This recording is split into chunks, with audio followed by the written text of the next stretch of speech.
Let's talk to our former Secretary of State for International Development, Rory Stewart, and thank you for being with us.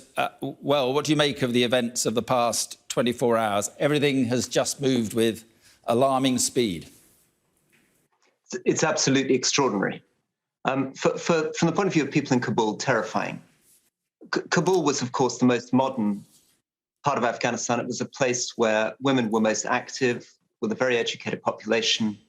And as you will remember yourself from visits to Afghanistan, almost the exact opposite of the kind of ideology the Taliban is bringing. So it was a place where many refugees had fled to get away from the Taliban. They've increasingly found themselves trapped, and now Taliban fighters are entering the city. And it's a terrifying, terrifying time for Afghans. And what are if that's an image on your screen, if that's an image on your screen of Kabul itself, you can see all the shops are closed. And you can see people who look as though they're associated with the Taliban walking down the streets. And any women out now are in burqas. That's not something you'd normally see. In fact, that's the very center of the town. That's looking right at the area where I used to work and live. Normally, you would have seen women there with uncovered heads. Everybody has put on traditional shalwar kameez. People are trying to adjust now immediately to the Taliban taking over the city. And do you think adjusting to the Taliban means accepting that women's rights will be wiped out? Yes. I mean, the Taliban are talking a moderate game at the moment. But remember, fundamentally at its core, the Taliban is an extremely disturbing organization. It's used child suicide bombers. It provided haven to Osama bin Laden.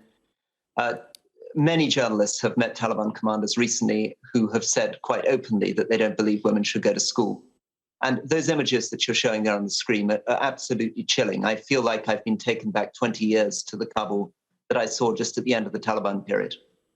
And as you say, the last time, 96 to 2001, we did see terrorist groups get a foothold. We did see the opium and the heroin trade grow and refugees pouring out. Could it be different this time? The Taliban are claiming it will be different.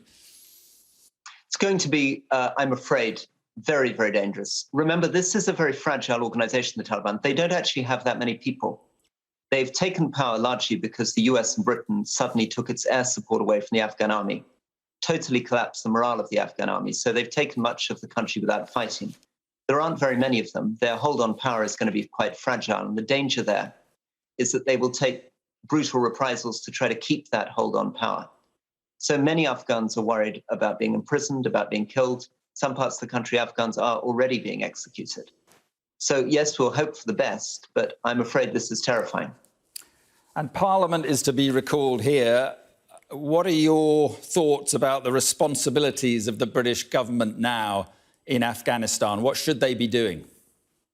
Well, this has now become a development and humanitarian crisis. It's completely heartbreaking, but we now have to work out how on earth we can support tens of millions of Afghans in desperate condition. The government has entirely collapsed. There will be no healthcare taking place. Doctors will have gone. Schools won't be open. We will end up with trying to get food through to people. So the British government's going to have to provide hundreds of millions, if not billions of pounds worth of development assistance with other nations, both for refugees and people trapped inside Afghanistan. And we're going to have to think about how we help many, many Afghans get out of the country. I mean, if you're an educated Afghan woman, this is a terrifying moment. So, how far do you think the British should go on that in helping people who want to get out? You think we have a responsibility beyond, people who have had contact with British forces and who have supported British forces? Absolutely, because remember, the British forces were just a tiny part of our presence in that country. There were as many foreign civilians as there were soldiers.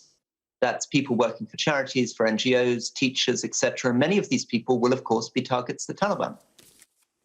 Millions of Afghans worked alongside foreigners in different endeavors to try to rebuild the country together and took huge risk doing so. Huge risk in very simple ways. I'm thinking of an Afghan that I was thinking about this morning who set up a very successful high school for girls. Now, he's not an interpreter for the military forces, but he's exactly the kind of person who's going to get killed. And going to be killed because we created this mess. Essentially, our very small troop presence was like the Keystone Arch holding the whole building together. And when we removed it, the whole edifice has come collapsing down. We have to take responsibility for that. And just as America did after Vietnam, where they took ultimately 2.5 million, 3 million refugees with other European nations out of that country, we're going to have to think about similar measures. And Anthony Blinken saying today that, they inherited a deadline and couldn't change that. Do you accept that? No, this is absolutely heartbreaking stuff. And Anthony Blinken is a very smart man, but it's ridiculous.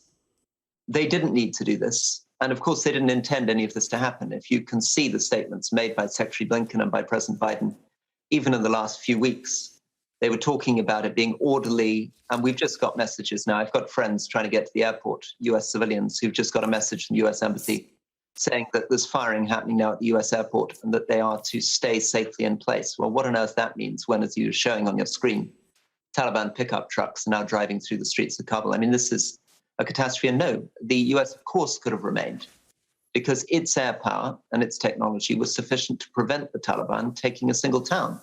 With very small presence since 2016 when combat operations ended.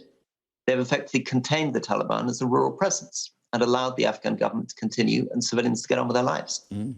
Just finally, Rory, just to recap, you are saying, are you, that we have a moral duty to resettle Afghans who want to come here? Where would you draw the line? What is your thinking about, how we do that? Well, practically, we have to make this an international effort. So I would expect Britain to lead with other nations. Remember, there were at any time over 40 different NATO nations on the ground.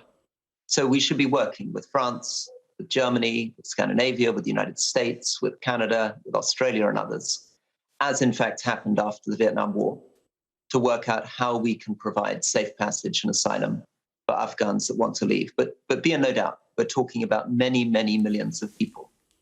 And this is an entirely horrifying and unnecessary tragedy, but it's a tragedy which we bear the responsibility for the reckless actions the last few weeks. OK. Rory Stewart, appreciate your time this evening. Thank you very much. Thank you very much.